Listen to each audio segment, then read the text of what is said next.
Last night, she risked everything to protect a stranger's mother from armed thieves. Today, that stranger, a powerful Mafia boss, walked into the same restaurant and dropped to one knee in front of everyone. Chapter 1. The Woman Who Wouldn't Run. The dinner rush at Rosie's diner had finally slowed to a trickle when the old woman in booth 7 ordered her third cup of tea. I'd been watching her all evening, not because she was trouble, but because she wasn't. In a neighborhood like this, 20 blocks south of anything respectable, people who looked like her didn't linger after dark. She had soft gray hair swept into an elegant twist, pearl earrings that caught the fluorescent light, and hands that trembled slightly as she turned the pages of her book. Everything about her screamed money, breeding, the kind of life that existed in penthouses and charity galas, not in diners where the coffee was burnt and the linoleum cracked. "More tea, sweetheart?" I asked, approaching with the pot. She looked up, and her eyes were kind. Tired, but kind. "You're very patient with an old woman taking up your table." "It's Tuesday night. You're not exactly blocking a crowd." I refilled her cup, noting the way her hands steadied when they wrapped around the warmth. "Are you waiting for someone?" "My driver. He's running late." She smiled, but something flickered behind it. Fear, maybe. Or resignation. I should have walked away. Should have gone back to the counter and minded my business like I'd learned to do in the 3 years since I'd moved to this city, trying to outrun my own ghosts. But something about her reminded me of my grandmother, the same quiet dignity, the same way of holding herself like she refused to let the world see her afraid. "I'll be right over there if you need anything," I told her, gesturing to the counter where Marcus was cleaning the grill. That's when they walked in. 3 of them. Early 20s. Jittery energy. Eyes scanning the room like predators. The kind of guys who'd learned young that violence was easier than honest work. I'd seen their type before hell. I'd dated their type before, which was part of why I'd ended up in this city alone. They fanned. Out. Casual but deliberate. And my stomach dropped when I saw the bulge under the tallest one's jacket. The old woman saw them too. Her teacup rattled against the saucer as she set it down, and her face went pale. Well, the tall one said, his voice carrying across the empty diner. "Mrs. Castellano, funny seeing you here without your usual security detail." Castellano. The name meant nothing to me then, but the way he said it, dripping with mock respect and real venom, told me everything I needed to know. This woman was important to someone, and these men wanted to hurt whoever that someone was. "Gentlemen," her voice didn't waver, "I'm simply having tea. There's no need for unpleasantness." "No need?" The tall one laughed, and his companions moved to block the door. "Your son owes our boss a debt. We figured taking you might help him remember to pay up." Marcus had gone still behind the counter, his hand inching toward the phone, but I knew how this would go. Even if he called 911, they'd be gone with her before the cops arrived, and judging by the way her shoulders had set that same stubborn tilt my grandmother used to get Mrs. Castellano was going to do something brave and stupid. I didn't think. Thinking was dangerous. I grabbed the pot of hot coffee and crossed the space between us in 4 quick steps. "Hey," I said brightly, like I was the dumbest waitress in the 5 boroughs. "Can I get you gentlemen anything? Coffee? Pie? We have apple." I tripped. At least, that's what it looked like. The coffee pot flew from my hands in a perfect arc, and 3 pounds of near-boiling liquid hit the tall one square in the chest. He screamed, stumbling backward, and chaos erupted. The gun clattered from his jacket as he clawed at his soaked shirt. His companions lunged forward, and I was already moving, putting myself between them and Mrs. Castellano, my hand closing around the only weapon I had, the heavy ceramic sugar dispenser from her table. "Run," I hissed at her. "Back door. Kitchen. Now." But she didn't run. Instead, she stood, drawing herself up to her full 5'0", and her voice cut through the noise like a blade. "Do you know who my son is?" The word stopped them cold. Even the tall one, still gasping and furious, went still. "Do you?" she repeated, and now her voice carried something I hadn't heard before. Not fear. Authority. The absolute certainty of someone who'd spent her whole life having her commands obeyed. Because if you did, you wouldn't be here. You certainly wouldn't be threatening an old woman in a diner. And you absolutely wouldn't be doing it in front of a witness. She looked at me then, and I saw the apology in her eyes even before she spoke. "I'm sorry, dear. You shouldn't have gotten involved." "Too late now," I muttered, tightening my grip on the sugar dispenser. The moment stretched. The tall one's hand moved toward the gun on the floor, and I knew with sick certainty that brave as Mrs. Castellano was, we were both about to die for it. Then the door opened. I didn't see him at first, just the sudden shift in the air, the way the three men went from predators to prey in the space of a heartbeat. But I felt him, felt the weight of his presence like a change in atmospheric pressure before a storm. "Mama." One word, quiet, but it carried more threat than a shouted curse. "Mrs." Castellano's face transformed. "Dante, I told you I was fine. You told me your driver was delayed by traffic." The voice was closer now, and I turned to finally see him. He was tall, 6'3", maybe more, with the kind of build that came from disciplined violence, not a gym. Dark hair swept back from a face that would have been beautiful if it weren't so hard. Sharp cheekbones, a mouth made for cruelty, and eyes the color of smoke and ash that swept the scene with the efficiency of a man cataloging threats and deciding how to eliminate them. Those eyes landed on me for half a second, just long, enough for me to feel pinned, examined, assessed before moving to the three men. "Get out." The tall one was young enough to be stupid. "We have business." "You have 5 seconds before I have business with you." He moved forward, and 6 men materialized from the shadows outside. They filled the doorway, the windows, every exit. Professional, armed, absolutely terrifying in their silent efficiency. The 3 men ran. The diner fell silent, except for the hum of the dying fluorescent lights, and my own thundering heartbeat. I was still holding the sugar dispenser, I realized. My hand was cramping around it. "Dante, this is..." Mrs. Castellano started. "I know who she is." He was looking at me again. Really looking this time. And I felt stripped bare under that gaze. The waitress who threw coffee at armed men to protect my mother. "They were going to take her," I said, then immediately felt stupid for stating the obvious. They were. He moved closer, and I fought the urge to step back. He smelled like expensive cologne and gunpowder. "Do you know who I am?" I should have lied, should have shaken my head and played dumb. Instead, I met those smoke-gray eyes and told the truth. "I know you're someone powerful enough that 3 armed men ran from the sound of your voice. I know your mother calls you Dante, and I know she was terrified of what you'd do when you found out she was in danger." Something flickered across his face. Surprise, maybe, or amusement. "Clever," he murmured. Then, to his mother, "Come, I'll take you home." Mrs. Castellano was gathering her purse, her book, moving with the careful dignity of someone determined not to show how shaken she was. But before she left, she crossed to me and took my hand. "Thank you," she whispered. "You have a brave heart." Then they were gone, sweeping out in a convoy of black SUVs that had appeared like magic, leaving me alone with Marcus and the spreading puddle of coffee on the floor. "Jesus Christ, Isla," Marcus breathed. "Do you have any idea what you just did?" I looked down at my hands. They were shaking now, delayed shock setting in. "Probably something stupid," I admitted. Marcus laughed, high and slightly hysterical. "Stupid?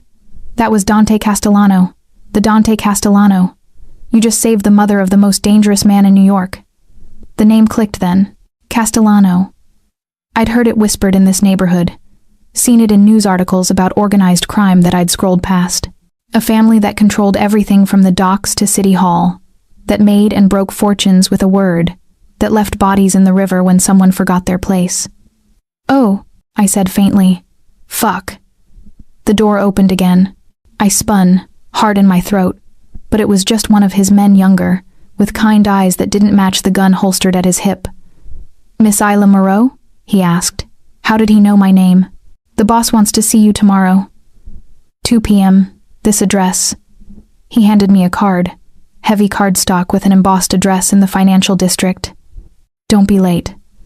Then he was gone too, and I was left staring at the card in my hand, at the single word embossed at the bottom like a signature, like a brand, like a promise. Castellano. Chapter 2. The debt he thinks I'm owed. I didn't sleep that night. I lay in my studio apartment 4th floor walk-up, water-stained ceiling, the sound of my neighbors' arguments bleeding through the thin walls, and stared at that card until the embossed letters blurred. Every instinct I'd honed over 3 years of staying invisible, staying safe, staying out of everyone's business, screamed at me to throw it away, to not show up, to maybe pack a bag and catch the next bus to somewhere else and start over again. I'd done it before. I could do it again. But something stopped me. Maybe it was the memory of Mrs. Castellano's kind eyes. Maybe it was the stupid brave thing in my chest that had gotten me in trouble my whole life. Or maybe in this, scared me more than anything, it was the memory of Dante Castellano's face when he'd looked at me. The way those gray eyes had seen straight through every defense I'd built. At 1:47 p.m. The next day, I stood in front of a gleaming tower in the financial district, looking up at 40 stories of steel and glass that probably cost more than my entire hometown. The card got me past security. An elevator that moved too fast took me to the 40th floor. And then I was walking down a hallway lined with abstract art worth more than I'd make in 10 lifetimes, toward double doors of dark wood. They opened before I could knock. Miss Moreau, right on time. It was the man from last night, the one with kind eyes. I'm Leo, head of Mr. Castellano's security. Is that what we're calling it? I tried for humor to cover my nerves. He smiled slightly. Among other things, come in. He's expecting you. The office beyond was enormous. Floor-to-ceiling windows overlooked the city, making it look small and manageable from up here. The furniture was minimal, expensive, each piece chosen for function and intimidation, and behind a massive desk of black marble sat Dante Castellano. He looked different in daylight. More dangerous, somehow. He'd shed the jacket, and his white shirt was rolled to the elbows, revealing forearms corded with muscle and marked with scars. His hair was slightly mussed, like he'd been running his hands through it. And those eyes, Christ, those eyes tracked my every movement as I crossed the space between us. Sit, he said. It wasn't a request. I sat in the chair across from him, forcing myself not to fidget, not to show fear. I'd learned young that predators could smell fear, and everything about this man screamed apex predator. You wanted to see me, I said, aiming for calm. I wanted to thank you for protecting my mother. You already thanked me. You could have sent flowers. His mouth twitched. Almost a smile. I could have, but that wouldn't have satisfied my curiosity. About what? About why a waitress in a rundown diner threw hot coffee at armed men without hesitation. About why you're working 3 jobs. Yes, I know about the other 2, and living in a building where the locks don't work and the landlord doesn't care. About why someone with your education, your background, is hiding in this city like you're running from something. Ice flooded my veins. You investigated me.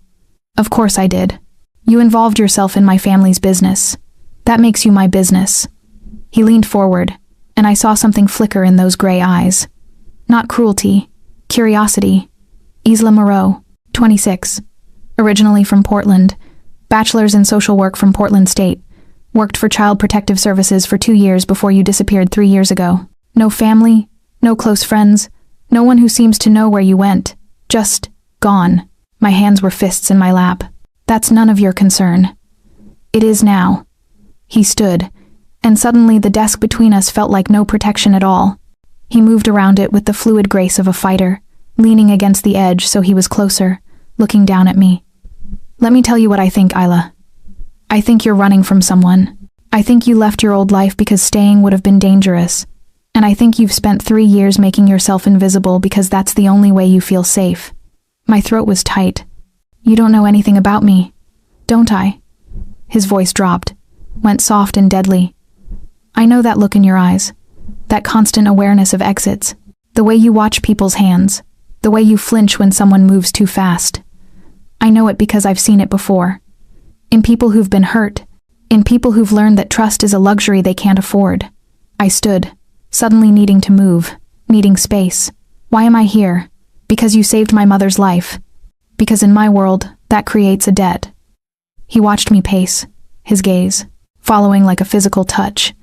And because I don't like debts unpaid. I don't want your money. I know. I checked your bank account. You're barely scraping by, and you still didn't take the $5,000 my mother tried to leave on the table. Heat flooded my face. So this is what? Some kind of Mafia charity? No. He pushed off the desk, and suddenly he was close enough that I could feel his body heat, smell that intoxicating mix of expensive cologne and danger. This is me offering you a choice. You can go back to your 3 jobs and your broken apartment, and pray that whoever you're running from never finds you. Or, his eyes held mine. Or you can work for me. I laughed, Couldn't help it. Work for you. Doing what? My mother is 73 years old. She's stubborn, refuses security detail, and insists on maintaining her independence. Last night proved that's no longer acceptable. She needs someone with her. Someone smart enough to know when there's danger and brave enough to do something about it. Someone she'll actually listen to. A bodyguard, I said flatly. A companion. With training. He tilted his head, studying me. You'd live in her guest house. Full security. Salary that would let you stop working yourself to death. And protection, real protection from whoever you're running from. It was too much. Too good to be true. What's the catch? The catch is that you'd be part of my world. My family. You'd see things, know things that can't be unknown. And once you're in, his hand came up, fingers ghosting along my jaw so lightly I might have imagined it. It's very hard to get out. I should have said no. Should have walked out of that office and never looked back. But his fingers were still almost touching my face, and his eyes held something I couldn't name, something that made me feel seen for the first time in 3 years. Not invisible, not hiding, just seen. I need to think about it, I whispered. You have 24 hours. He stepped back, and the loss of his nearness felt like cold water. Leo will give you his number. Call him with your answer. I made it to the elevator, made it to the street, made it halfway to the subway before my phone buzzed with a text from an unknown number. If you're curious what protection looks like in my world, check your apartment. DC. My apartment. Panic spiked, and I ran. 45 minutes later, I stood in my doorway, staring. New locks. Commercial grade. A security system panel by the light switch that definitely hadn't been there this morning. And sitting on my kitchen counter, a phone new, expensive with a note in bold, slashing handwriting. This line is secure. Only 3 people have the number. Think about what that means. I picked up the phone with shaking hands. He'd been in my apartment, had my building secured, had probably stationed men nearby without me even knowing. I should have been terrified. Instead, for the first time in 3 years, I felt something else. Safe. Chapter 3. When she walked into his mother's world. I called Leo at 6:47 the next morning, before I could talk myself out of it. Miss Moreau. He sounded unsurprised, like he'd been expecting my call. Have you made a decision? Tell him yes, but I have conditions. Name them. I want to meet with Mrs. Castellano first. Alone. If she doesn't want me there, the deal's off. And I want it clear that I'm not. I struggled for the word. Yours. His. Whatever. I'm an employee. Nothing more. Silence. Then, I'll arrange the meeting. And Miss Moreau? That last condition might be harder to maintain than you think. He hung up before I could ask what he meant. 2 hours later, I stood in front of a townhouse in the Upper East Side that probably cost more than a small country. Ivy climbed the brick facade. Window boxes overflowed with flowers. Everything about it screamed old money, old families, old power. Leo met me at the door. She's in the garden. She's expecting you. The garden was an oasis in the middle of Manhattan trees that had been growing for decades, flower beds meticulously maintained, a fountain that trickled peacefully in the center. And sitting on a wrought iron bench, book in hand, was Mrs. Castellano. She looked up when she heard my footsteps, and her face lit up. Isla, what a wonderful surprise. Mrs. Castellano. I felt suddenly shy, uncertain. Your son offered me a position, looking after you, but I wanted to make sure you were okay with it before I accepted. She set her book down, studying me with those kind, knowing eyes. Come, sit with me. I sat, and for a moment we just existed in companionable silence, listening to the fountain. My son told me what he offered you, she said finally, and I imagine you have questions about what it means to be part of this family. I don't want to intrude. You're not intruding. You're asking what any smart woman would ask. She took my hand, her grip surprisingly strong. This family, this life, it's not what you think. Yes, there's danger. Yes, Dante does things that would horrify most people. But there's also loyalty, protection, and a code that means something. We take care of our own. I'm not one of yours. Aren't you? Her smile was gentle. You put yourself between me and danger without knowing who I was, without expecting anything in return. That kind of courage, that kind of heart, it's rare. Dante sees it. I see it. And if you choose to stay, you will be one of ours, whether you intend it or not. She was right, and that terrified me. I don't know your world, I admitted. I don't know the rules. Then I'll teach you. Not the violence, leave that to Dante and his men, but the rest. How to navigate society functions where everyone is lying. How to tell an ally from a snake. How to survive in a world where power is currency and loyalty is everything. She squeezed my hand. Say yes, Isla. Not for Dante. For me. I could use a friend. That decided it. I moved into the guest house 3 days later. It was larger than my apartment, beautifully furnished, with windows overlooking the garden. Mrs. Castellano, she insisted. I call her Sophia. Treated me like a granddaughter, rather than an employee. We had breakfast together every morning. She taught me about art, opera, the intricate politics of New York's elite families. And slowly, carefully, I began to relax. I didn't see Dante for the first 2 weeks. He was away on business, Leo told me. But his presence haunted the townhouse anyway, in the way Sophia's face softened when she spoke of him.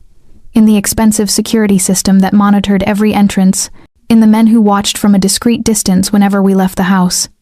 When he finally came back, I felt it before I saw him. It was late afternoon. Sophia was napping, and I was in the library, a room I'd fallen in love with, all leather and wood and floor-to-ceiling books. I was curled in a window seat with a first edition I probably shouldn't have been touching when I heard the front door open. Mama? His voice carried through the house. She's sleeping. I called back before I thought better of it. Footsteps. Coming closer. And then he was standing in the doorway of the library, and the breath left my lungs. He looked tired. There were shadows under his eyes, and his jaw was dark with stubble. His suit jacket was gone, his shirt partially unbuttoned, and there was something raw about him, unguarded. Isla. The way he said my name felt intimate, like a secret. You're still here. Where else would I be? I thought you might run.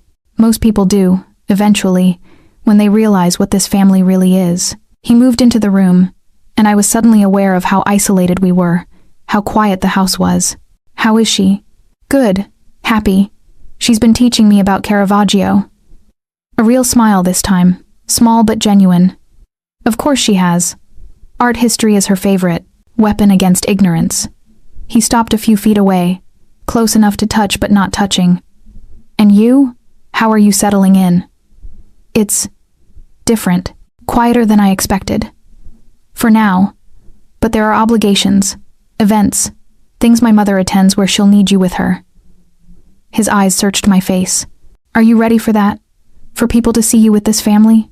To associate you with the Castellano name? Are you trying to scare me off? I'm trying to be honest. He moved closer, and my heart kicked against my ribs. Because once they see you with us, you'll be a target.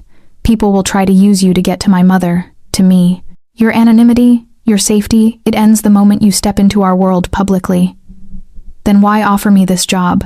His hand came up, fingers tucking a strand of hair behind my ear in a gesture so gentle it made my throat tight. Because my mother likes you, because you're good for her, and because... He stopped, something dark and complicated crossing his face. Because I want you where I can keep you safe. The words hung between us, heavy with meaning I couldn't quite parse. Before I could respond, his phone buzzed. He glanced at it, and the gentleness vanished, replaced by the cold efficiency I'd seen in his office. I have to go. There's a situation at the docks. He was already moving toward the door, then stopped. Isla? Tomorrow night. Fundraiser at the Met. Black tie. You'll come with my mother. I don't have anything appropriate to wear. You will. Leo's handling it. He paused in the doorway, looking back at me with an expression I couldn't read. Welcome to the family. Then he was gone, and I was left alone in the library, my pulse racing, the ghost of his touch still warm against my ear. I'd just agreed to step into his world publicly, and something told me there would be no going back. Chapter 4. Blood on white marble steps. The dress arrived at 10 a.m. in a garment bag from a boutique I'd only ever seen in magazines. Deep emerald silk that clung and flowed, elegant and understated but undeniably expensive. Shoes that fit perfectly. Jewelry, real jewelry. Not costume in a velvet box with a note in Dante's handwriting. These were my grandmother's. Mama wants you to have them. I stared at the diamond and emerald earrings, my hands shaking slightly. This was too much. Too intimate. They suit you, Sophia said from the doorway. She'd gotten ready in her own room, and she looked regal in midnight blue. Her gray hair swept up elegantly. Better than they ever suited me, honestly. I was always too practical for such extravagance. I can't accept these. You can and you will. And before you argue, she crossed to me, took the earrings, and fastened them herself. Understand that in our world, appearances matter. People will be watching tonight, judging, trying to find weakness. You're not just my companion. You're a statement. You're protected. You're valuable. These earrings say that louder than words ever could. The Met was transformed for the fundraiser. Red carpet, photographers, Manhattan's elite arriving in town cars and limousines. Sophia and I arrived in an SUV with tinted windows, flanked by 2 more vehicles of security. Leo opened our door. Stay close to Mrs. Castellano. Don't talk to anyone unless she introduces you. And if anything feels wrong, you find me immediately. Where's Dante? I asked before I could stop myself. Working. He'll be here later. Leo's kind eyes met mine. He's already watching, though. The security feeds, the guest list. He sees everything. The idea should have felt invasive. Instead, it felt safe. The gala was overwhelming. Hundreds of people in designer gowns and tuxedos, champagne flowing, art worth millions lining the walls. Sophia navigated it like the queen she was, introducing me to people whose names I recognized from Forbes and Page 6. I smiled, made polite conversation, and tried to ignore the weight of attention that followed us. That's her, I heard someone whisper. The girl who saved Sophia Castellano. I heard she threw boiling water at 3 armed men. Is she dating Dante? The speculation made my skin crawl, but Sophia just squeezed my hand. Ignore them. They have nothing better to do than gossip. We were admiring a Baroque painting when I felt that prickle at the back of my neck that said someone was watching. Not the general attention of the crowd. Something focused, predatory. I scanned the room, and my eyes landed on a man near the bar. 40-something, expensive suit, dead eyes. He was staring directly at Sophia with an expression that made my blood run cold. Sophia, I murmured.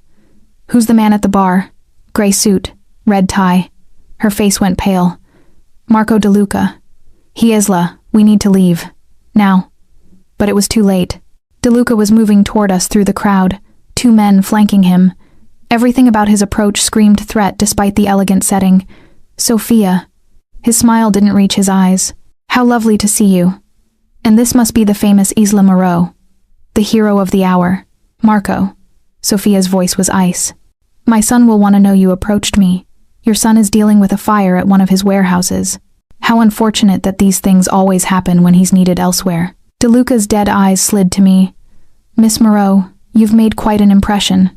People are saying you're very brave, very protective. Is there something you want? I kept my voice steady, just to deliver a message. Tell Dante that old debts have a way of coming due. Tell him the families remember, and tell him. He leaned closer, and I smelled expensive scotch on his breath. That the people he loves make such tempting targets. He walked away before I could respond, and Sophia's hand was trembling in mine. We're leaving, I said firmly. Leo. But Leo was already there, materializing from the crowd with 3 other men. Mrs. Castellano, the car is ready. The trip home should have been safe. We had security. We were in armored vehicles. But I couldn't shake the feeling of dread that had settled in my stomach. We were 3 blocks from the townhouse when the first shot shattered our rear window. Everything happened too fast. Leo was shouting into his radio. The driver was accelerating. Sophia was pressed against me, and I was covering her with my body as more gunfire erupted around us. Our SUV sideswiped a car, jumped the curb. For a moment I thought we'd crash, but our driver was professional. He kept control, kept us moving. Behind us, I heard an explosion as one of our security vehicles took fire. We screeched to a stop in front of the townhouse. Leo was pulling us out, and Sophia stumbled, falling hard against me. Blood bloomed on her shoulder, dark against the midnight blue. No, I breathed. No, no, no. Inside. Leo was dragging us both up the steps. Get her inside. The next few minutes were chaos. Security flooding the house. Sophia on the couch, me pressing my hands against her shoulder to stop the bleeding while someone called for a doctor. Her face was gray with pain, but her eyes were clear, focused on me. I'm all right, she kept saying. Isla, I'm all right. You're not all right, you're shot. It grazed me. Barely, she gasped as I pressed harder. Where's my son? On his way, Leo said grimly. ETA 5 minutes. Those 5 minutes felt like hours. The bleeding slowed. The doctor arrived, a calm woman who was clearly used to treating gunshot wounds without asking questions. She worked efficiently while I held Sophia's hand and tried to keep my own hands from shaking. I heard him before I saw him. The front door slammed open with enough force to rattle the windows. Mama! Dante's voice was raw, desperate. Nothing like the controlled man I'd seen before. He crossed the room in 3 strides, dropping to his knees beside the couch, his hands hovering over his mother like he was afraid to touch her. I'm fine, Sophia said firmly. Dante, breathe. I'm fine. But he wasn't looking at her. He was looking at me, at my hands, still covered in his mother's blood. At the blood on my dress. At the way I was trembling now that the adrenaline was fading. What happened? His voice was barely controlled violence. Leo explained. The encounter with DeLuca. The ambush 3 blocks from the house. How I'd covered Sophia with my own body. Something terrifying crossed Dante's face. DeLuca did this. We don't know, Leo started. I know. Dante stood, and every inch of him was lethal precision. Get every man we have. I want DeLuca and everyone connected to him found before sunrise. I want... He stopped, his control fracturing. He shot my mother. He threatened. His eyes found mine again. He threatened what's mine. The possessiveness in those words should have scared me. Instead, I felt heat flood through me. Sir, Leo said carefully. Isla stayed with her the whole time. She stopped the bleeding, kept her calm. I know what she did. Dante's hands were fists at his sides. Everyone out, except Isla. The room cleared. Even the doctor finished up quickly and left. Suddenly it was just the 3 of us, Sophia resting on the couch, me still on the floor beside her, and Dante standing over us like an avenging angel. You could have died, he said to me. Not to his mother. To me. But I didn't. You covered her with your body. You put yourself between her and bullets. Yes. Why? The word came out rough, almost angry. I looked up at him, at the barely leashed fury, and something else, something that looked like fear in his eyes. Because she matters. Because someone had to. Because... I stopped, unsure how to explain. Because it's who I am. He stared at me for a long moment. Then, slowly, he reached down and pulled me to my feet. His hands were gentle despite the violence I knew they were capable of. Go clean. Up, he said quietly. Change. Then come to my study. We need to talk. It wasn't a request. I washed his mother's blood from my hands and changed into jeans and a sweater, but I couldn't stop shaking, couldn't stop seeing Sophia's face, couldn't stop hearing that first gunshot. Dante's study was on the 3rd floor. I'd never been inside before. The door was slightly open, and I could hear him on the phone, his voice cold and clipped. I don't care about the cost. I want the message clear. You touch my family, you die. You threaten them, everyone you love dies. No exceptions. Make it loud, Marco. Make sure the other families hear it from their nightmares. He hung up as I knocked, and when he looked up, his face was a mask of control. But his eyes were still wild with barely contained rage. Come in. Close the door. I did. The study was all dark wood and leather, walls lined with books that looked actually read. A glass of whiskey sat untouched on his desk, and through the windows behind him, the city glittered like it wasn't a war zone. Sit. I'd rather stand. His jaw tightened. Isla. No. The word came out sharper than I intended. No, you don't get to order me around right now.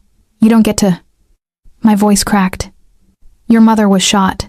Someone tried to kill us, and you're acting like I'm the problem. He moved around the desk so fast I didn't have time to step back. His hands came up to frame my face, forcing me to look at him, and I saw the truth written in every harsh line of his features. He wasn't angry at me. He was terrified. You could have died, he said again, but this time his voice was raw, broken. Do you understand that? They were shooting at the car, at my mother, at you, and I wasn't there. I couldn't protect. I'm fine. You're covered in blood. You're shaking. His thumbs brushed away tears I hadn't realized were falling. Cristo, Isla. When Leo called, when he said there'd been an ambush, that my mother, Was shot, I thought I'd lost her. And then he said you'd been there, that you'd thrown yourself over her, and all I could think was that I'd lost you too. You barely know me, don't I? His forehead dropped to mine, and we stood there breathing each other's air. I know you're brave past the point of reason. I know you'd rather die than watch someone else get hurt. I know you've been running from something for 3 years, and I still can't figure out what could possibly scare someone like you. Dante, I know that from the moment you walked into that diner and threw coffee at armed men, I haven't been able to stop thinking about you, about how you looked at me without fear, about how you challenged me in my own office, about, his hands tightened slightly on my face, about how you make me feel things I swore I'd never feel again. My heart was hammering so hard I thought he must be able to feel it. What things? Dangerous things. His voice dropped to barely a whisper. Things that make men weak. Things that get people killed in my world. Then maybe you should let me go. I can't. The admission seemed torn from him. I tried. For 2 weeks I stayed away, told myself you were just my mother's companion, that I could keep my distance. And then tonight happened, and the only thing I could think as I drove back here was that if you died, if I never got to, he stopped himself, jaw clenching. Got to what? Instead of answering, he kissed me. It wasn't gentle. It was possession and desperation, and barely controlled violence transmuted into passion. His hands slid from my face to my hair, tangling, holding me to him while his mouth claimed mine with a hunger that stole my breath. I should have pushed him away, should have remembered all the reasons this was a terrible idea. Instead, I kissed him back. I grabbed his shirt, pulled him closer, opened for him when his tongue demanded entrance. He tasted like whiskey and rage, and something darker, something that called to the part of me that had always been drawn to dangerous things. When we finally broke apart, we were both breathing hard. His pupils were blown, his hair disheveled from my hands, and he looked at me like I was salvation and damnation wrapped in one package. This is a mistake, I whispered. I know. Your world, my past, the danger. I know. He pressed his forehead to mine again. But I'm done pretending I don't want you. Done pretending that having you in my house, near my mother, near me, is just about protection. His hand slid down to my waist, holding me against him. You're mine now, Isla, whether you like it or not. And anyone who tries to hurt you will learn exactly what that means. The possessiveness should have sent me running. Instead, it made heat pool low in my belly. I'm not yours, I said, but even I could hear how weak the protest sounded. No? His mouth found the pulse point in my neck, and I gasped. Then why are you still here? Why didn't you run when you had the chance? Why did you risk your life tonight for my mother, for my family? Because somewhere in the last 3 weeks, they'd become my family too. Because Sophia looked at me with genuine affection. Because Leo made terrible dad jokes to make me laugh. Because the men who guarded the house nodded at me respectfully. Because this place, these people, felt more like home than anywhere had in 3 years. Because he looked at me like I mattered. I don't know, I admitted. Liar. But he said it gently, almost fondly. He pulled back enough to look at me, and his thumb traced my swollen lower lip. Stay with me tonight. Not. He stopped, something almost vulnerable crossing his face. Not for that. Just stay. I need to know you're safe. Your mother has around-the-clock security now and insisted I stop hovering. She actually ordered me to check on you, a small smile. She likes you more than she likes me most days. That's because I don't try to wrap her in bubble wrap. Someone should, but his smile faded. Please, Isla, I need. He stopped, seemed to struggle with the words. I need to know you're all right. I should have said no. Should have gone back to my guest house and locked the door and built back all the walls he'd just shattered with a kiss. But I was tired of running, tired of being alone, tired of pretending I didn't feel this pull between us. Okay, I whispered. Relief flooded his face. He took my hand, that simple gesture somehow more intimate than the kiss, and led me through the townhouse to his private wing. I'd never been to his rooms before. They were surprisingly simple. A massive bed, minimal furniture, floor-to-ceiling windows overlooking the garden. Personal in a way the rest of the house wasn't. There's a bathroom through there if you want to change, he said, suddenly seeming uncertain. I can get you something to sleep in. Dante, I squeezed his hand. Breathe. He laughed, sharp and surprised. You're telling me to breathe. After He gestured vaguely between us. After you just kissed me like the world was ending? Yeah, I am. I moved closer, placed my hand over his heart. It was racing as fast as mine. We're both terrified. We're both probably making a huge mistake. But we're alive. Your mother's alive. That's enough for tonight. Something shifted in his eyes. He covered my hand with his, pressing it harder against his chest. You're extraordinary. Do you know that? I'm really not. You are. He raised my hand to his lips, pressed a kiss to my palm. Get ready for bed. I need to make a few more calls. Then I'll join you. I changed in his bathroom, borrowed one of his shirts, which hit mid-thigh on me, and when I came out, he was standing at the window, phone to his ear. His free hand braced against the glass. I don't care if you have to burn the whole pier. I want DeLuca found.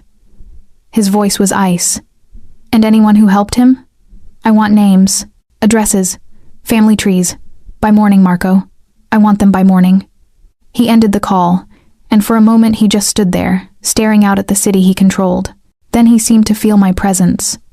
He turned, and his eyes raked over me in his shirt, possessive and hungry. You're wearing my clothes. Is that a problem? No. He stalked toward me, and there was nothing uncertain about him now. It's perfect. You're perfect. He stopped just inches away. I'm going to find everyone who threatened you tonight. I'm going to make sure they never threaten you again.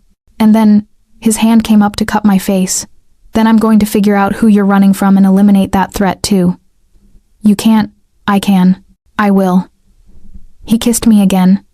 Softer this time, but no less possessive. Get in bed, Isla. Let me hold you. Let me know you're safe. I slid under the covers, and he followed, pulling me against his chest.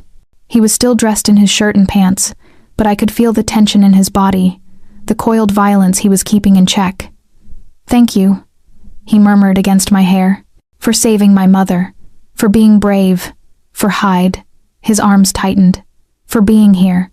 I pressed closer, listening to his heartbeat gradually slow. Outside, I knew his men were mobilizing, knew that before sunrise, blood would be spilled in his name, knew that Marco DeLuca and anyone connected to tonight's attack would learn what it meant to threaten Dante Castellano's family. And I was part of that family now. There was no going back. Chapter 5. Claimed in the garden house. I woke to sunlight streaming through unfamiliar windows, and the warm weight of Dante's arm draped across my waist. For a moment, I didn't move, just lay there, feeling the steady rise and fall of his breathing against my back, the way his hand splayed possessively across my stomach. In sleep, he looked different, younger. The harsh lines of his face softened, the perpetual tension in his jaw relaxed, almost innocent, if you didn't notice the scars on his knuckles or the gun on the nightstand. His eyes opened, immediately alert, and found mine. You're still here. Where else would I be? Running. Most people run after they see what I'm capable of. His hand flexed against my stomach. Did you sleep? Eventually. You? No. He pressed a kiss to my shoulder. I was too busy watching you, making sure you were real. That I hadn't imagined. He stopped himself. I need to check on my mother, and I need to brief Leo about last night's cleanup. Cleanup. The euphemism made my stomach turn. How many people died? His eyes met mine, unflinching. Do you really want to know? I thought about it, about what it meant to be in his world, to accept him for what he was. No, but I want you to understand that I know, that I'm not naive about what you do. Good. He sat up, and I mourned the loss of his warmth. Because I won't lie to you, Isla. I won't pretend to be something I'm not. I'm not a good man. I do terrible things for power, for money, for... His eyes found mine. For family. And now that includes you. I didn't ask for that. You didn't have to. He stood, began buttoning a fresh shirt. The moment you threw yourself over my mother, you became mine to protect. The moment I kissed you, you became mine to claim. Those aren't things I can take back. Heat flooded through me. Dante, get dressed. Have breakfast with my mother. Then, he paused at the door. Then meet me in the garden at 2. There's something I need to show you.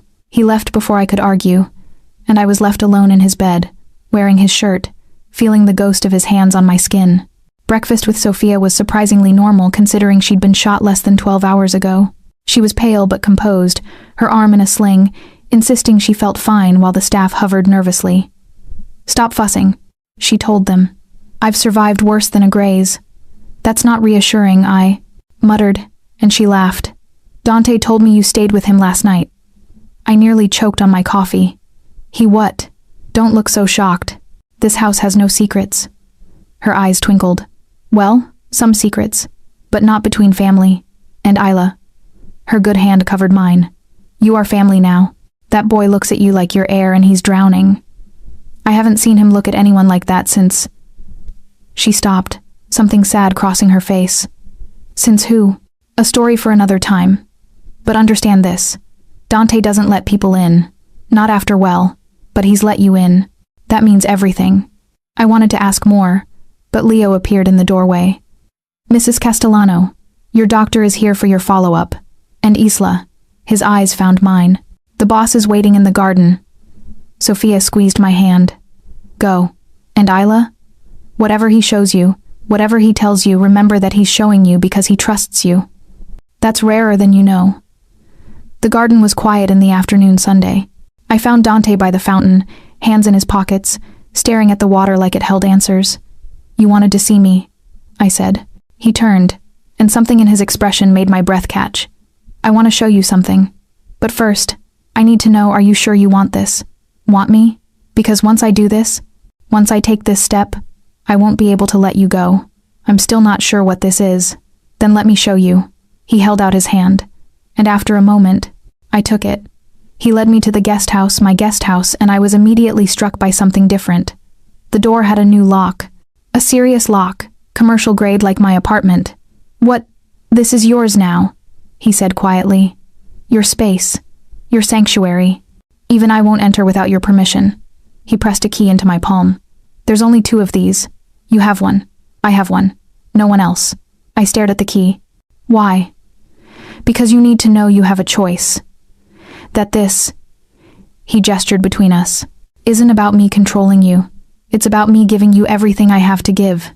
He unlocked the door, and I stepped inside. The guest house had been transformed. My things were still there, but new additions caught my eye. A state-of-the-art security panel by the door, reinforced windows, and on the coffee table, a tablet and a sleek laptop. "The tablet has access to everything," Dante said from behind me. "Security feeds for the townhouse, the businesses, everywhere I go. You'll know where I am at all times, who I'm meeting, what I'm doing." His hand settled on my shoulders. "No secrets, Isla. Not between us." I turned to face him. "That's a lot of trust. It's the only way this works." His thumb stroked my collarbones. "I'm asking you to be part of my world, to accept the danger, the violence, the moral ambiguity. But I won't ask you to do it blind. You'll know everything, see everything, and then you can decide if I'm worth it." "What if I decide you're not?" Pain flickered across his face. "Then I'll let you go. I'll set you up somewhere safe, somewhere far from here. I'll make sure whoever you're running from can never find you. And I'll spend the rest of my life wishing I'd been different." The vulnerability in his voice undid me. "Dante, I'm not a good man," he said again. "I've killed people. I'll kill more. I run an empire built on fear and blood and power. But with you," his forehead dropped to mine, "with you, I want to be better. I want to be the man you deserve. I don't need you to be different. I just need you to be honest. Then I'll be honest." His hand slid down to my waist, pulling me flush against him. "I want you, Isla, not just in my bed, though God knows I want that too. I want you in my life, in my family. I want to wake up with you every morning and go to sleep, knowing you're safe. I want—" He stopped, jaw clenching. "I want things I have no right to want."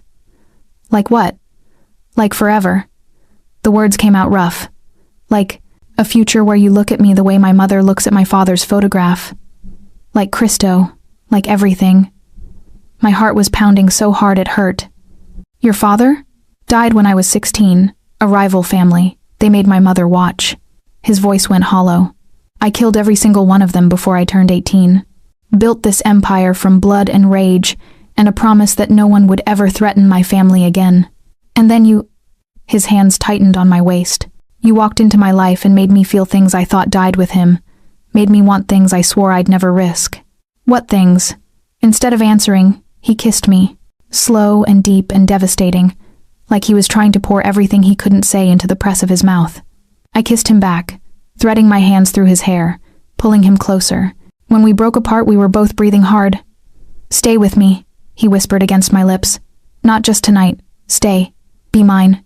Let me protect you, provide for you, give you everything you've ever wanted. I don't want your money. I know. That's why I'm giving you something more valuable." He pulled back enough to look at me, and his eyes were molten silver.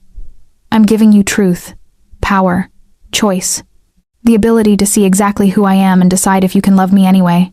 "Love?" The word caught in my throat. "Love," he confirmed. "Because that's what this is, Isla. I'm falling in love with you. Maybe already have, and it terrifies me more than any bullet or rival or threat ever has. I should have been scared, should have run. Instead, I pulled him down for another kiss, and this time, when we broke apart, I whispered against his mouth. "Then show me your world, your truth, everything, and I'll decide if you're worth the risk." His smile was fierce and possessive and absolutely devastating. "Careful what you wish for, sweetheart. My world isn't kind, and once you're really in it..." His hand slid under my shirt, warm against my skin. "I'll never let you leave." "Good," I breathed, and his control shattered. He lifted me, and I wrapped my legs around his waist as he carried me to the bedroom. He laid me on the bed with surprising gentleness, then stood back, just looking at me. "You're sure?" His voice was strained, "Because once I have you, once I know what you feel like, what you taste like, there's no going back for me. I'm sure." He came down over me, and when his mouth found mine again, it was with a hunger that set me on fire. His hands mapped my body like he was memorizing it, learning every curve, every sensitive spot that made me gasp. "Beautiful," he murmured against my skin. "So goddamn beautiful. And mine." "Yours," I agreed, and felt him shudder against me. What happened next was possession and passion, and something deeper, something that felt like two broken people finding wholeness in each other. He was gentle and rough by turns, asking with his hands and mouth what I needed, what I wanted, driving me higher until I shattered in his arms. Afterward, we lay tangled together, my head on his chest, his fingers tracing patterns on my bare shoulder. "I meant what I said," he murmured. "You're mine now, and I protect what's mine with everything I have. Even from yourself? Especially from myself." He tilted my face up to kiss me softly. "I'll try to be worthy of you, Isla. I'll probably fail, but I'll try. That's all I ask." His arms tightened around me, and for the first time since my life had fallen apart 3 years ago, I felt safe, protected, claimed in the best and most terrifying way. I'd stepped fully into Dante Castellano's world, and I was never leaving. Chapter 6. The Ghost in His Database. I should have known the peace wouldn't last.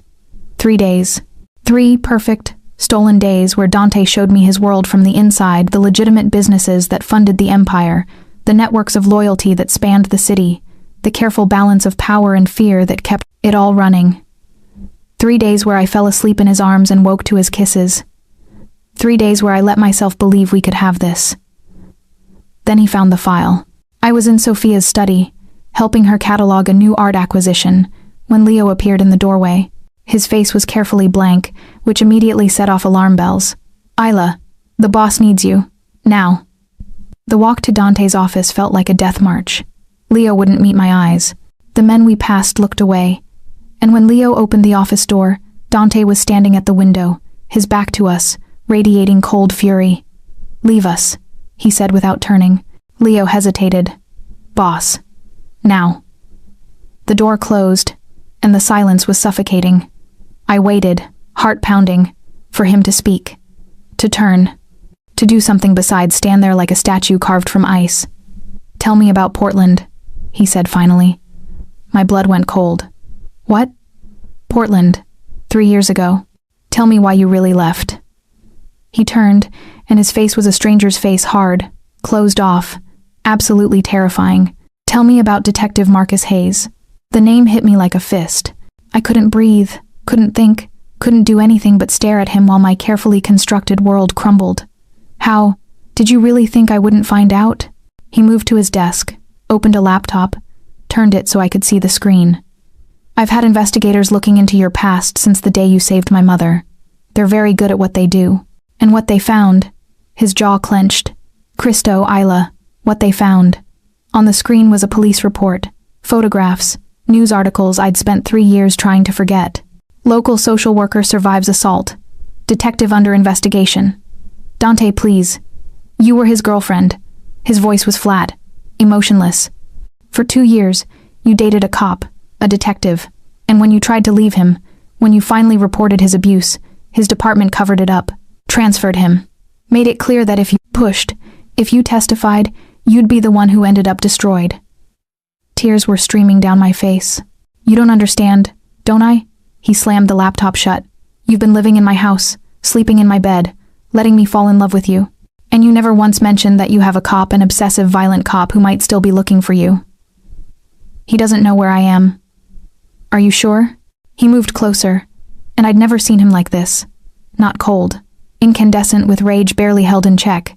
Because I ran his name, Isla, ran a full background. And 3 weeks ago, 3 weeks he requested leave from the Portland PD. No one's seen him since. The room tilted. No, that's not, he can't. He can. He might already be in New York. Might already know you're here. Know you're with me. Dante's hands fisted at his sides. You put yourself in danger. You put my mother in danger. Because you didn't trust me enough to tell me the truth. I was trying to protect you. Protect me?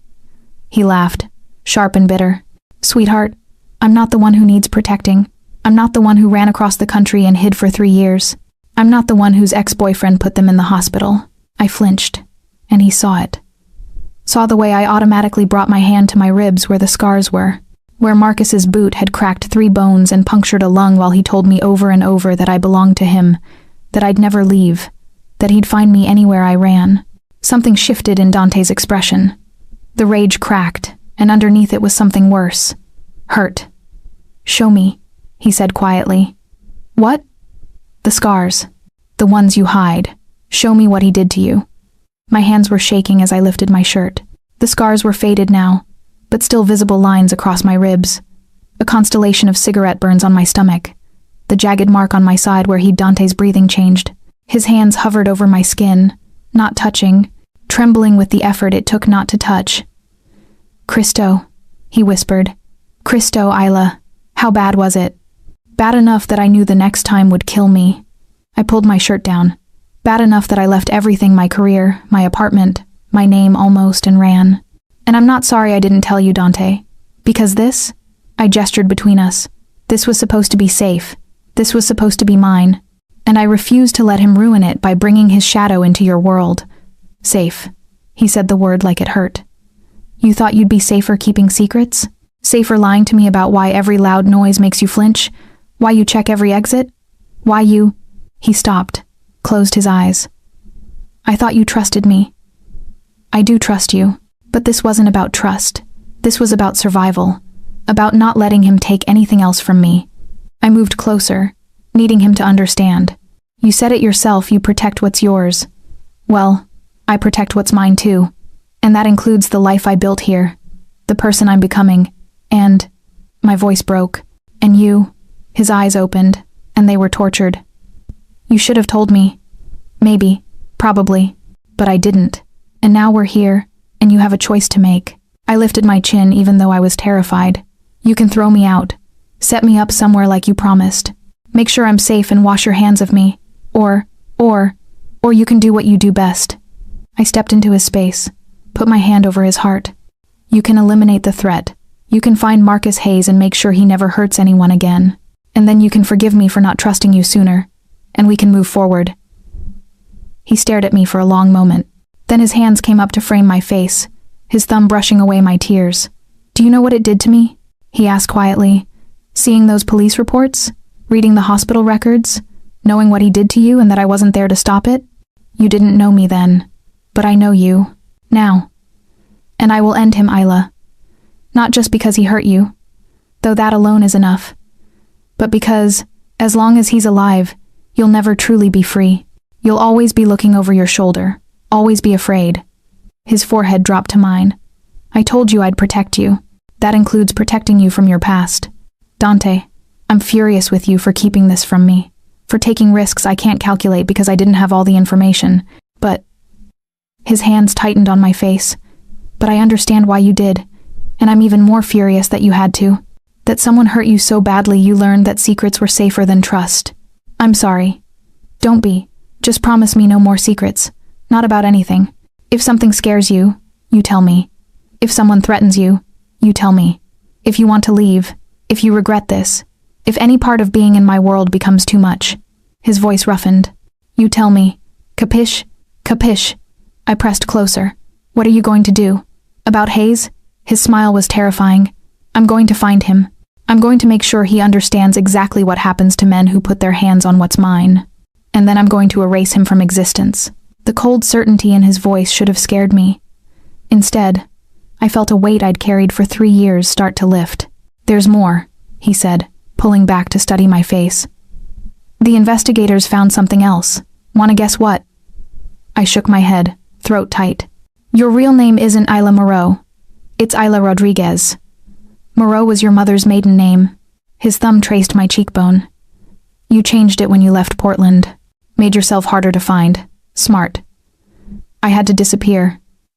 "I know, but here's the thing, sweetheart. You can't disappear from me. Not anymore. Not when..." He pulled a folder from his desk. "Not when I'm about to give you the one thing you never thought you'd have again." He opened the folder, and I saw legal documents. Official, looking papers with seals and signatures.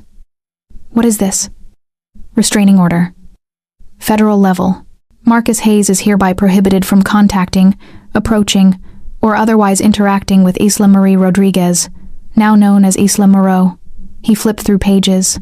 Also included, documentation of his abuse, witness statements from your old co-workers, evidence that the Portland PD covered it up, everything you'd need to bury him legally.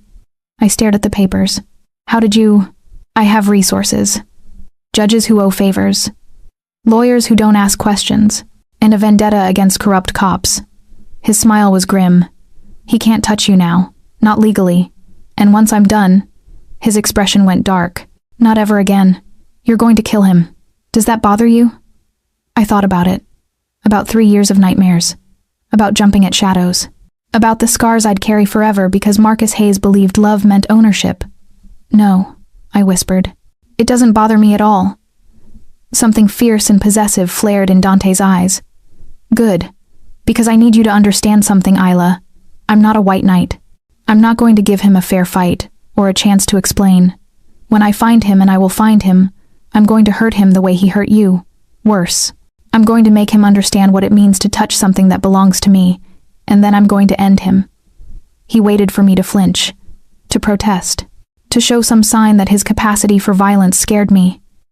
Instead, I kissed him, hard and desperate and full of 3 years of rage and fear that finally had somewhere to go. "Make him suffer," I whispered against his mouth. "Make him wish he'd never learned my name."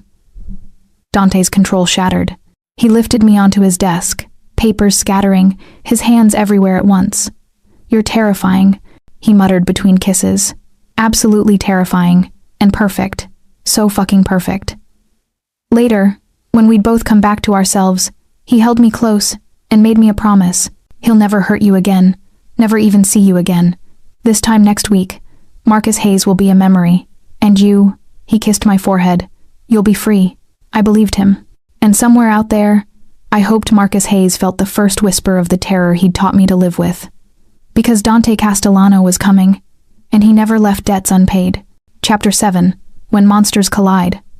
Marcus Hayes was found 2 days later. He'd been staying in a motel in Queens, working under a fake name, paying cash.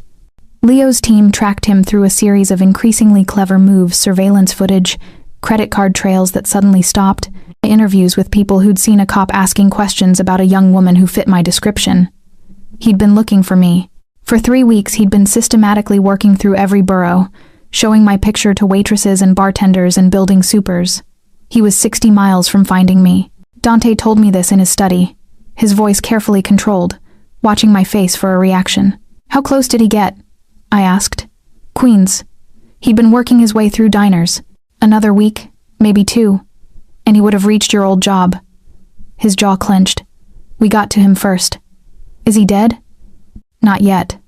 Something dark crossed Dante's face. I thought you might want to see him first, to tell him yourself that he lost. The offer hung between us, tempting and terrible. Part of me wanted to see Marcus again, wanted to look him in the eye without fear, wanted him to know that I'd escaped, that I'd won, that he had no power over me anymore. But another part, the part that had spent 3 years building a new life, wanted nothing to do with him. Wanted him erased without ceremony, without closure, without giving him the satisfaction of my attention. No, I said finally. I don't need to see him. I just need to know he can't hurt anyone else. Relief flickered across Dante's face. You're sure? Because I'll take you. I'll let you say whatever you need to say before. I'm sure. I moved closer, took his hands. He's already taken enough from me. I won't give him this too. Then he dies tonight. He pulled me against his chest. And tomorrow, we move forward. No more looking over your shoulder. No more fear. Just us. It sounded like a fairy tale. Too good to be true. It was. Marcus Hayes died that night. Dante didn't give me details, and I didn't ask. But I saw it in his eyes when he came home just before dawn, the cold satisfaction, the absolute certainty that the threat had been eliminated. He found me in the garden, watching the sunrise, unable to sleep. It's done, he said quietly, settling beside me on the bench. I should have felt relief, closure, something clean and final. Instead, I felt nothing, just a hollow numbness where 3 years of fear had lived. Are you all right? His arm came around my shoulders, pulling me close. I don't know. I thought I'd feel different. Better. But I just feel... I stopped, struggling for words. Empty. That's normal. You've carried that fear so long it became part of you. Now that it's gone, he pressed a kiss to my temple. You have to figure out who you are without it. We sat in silence as the sky lightened, and slowly, gradually, I started to feel it. Not emptiness, freedom. The knowledge that I could walk down any street without watching for his face, could sleep without nightmares of his hands, could build a future without his shadow hanging over it. Thank you, I whispered. You never have to thank me for protecting you. It's what He stopped, and when I looked up, his expression was strange. Tense. Isla, there's something else. Cold dread flooded my stomach. What? When we searched his motel room, we found... He pulled out his phone, showed me a photograph. We found this. It was a murder board. My face in the center, surrounded by maps, addresses, photographs. Every place I'd worked in the last 3 years, every apartment I'd lived in, and in the corner, circled in red marker, was a photograph I didn't recognize at first. Then I did. It was me and Dante, leaving the townhouse. His hand on the small of my back, my face tilted up toward his, both of us smiling. He knew. I breathed. He knew about you. More than that, Dante flipped to another image. He had surveillance photos, notes about our security, details about my businesses, my family. My jaw clenched. He was planning something, Isla. Something bigger than just taking you back. What do you mean? I mean, he had contact information for Marco DeLuca, for 3 other rival families, for... He stopped, and I saw real fear in his eyes for the first time. For a reporter who's been investigating organized crime, he was going to out you as my girlfriend, use you to expose my family, probably get you killed in the process. The world tilted. He was going to get me killed just to hurt you? He was going to get you killed because in his mind, if he couldn't have you, no one could.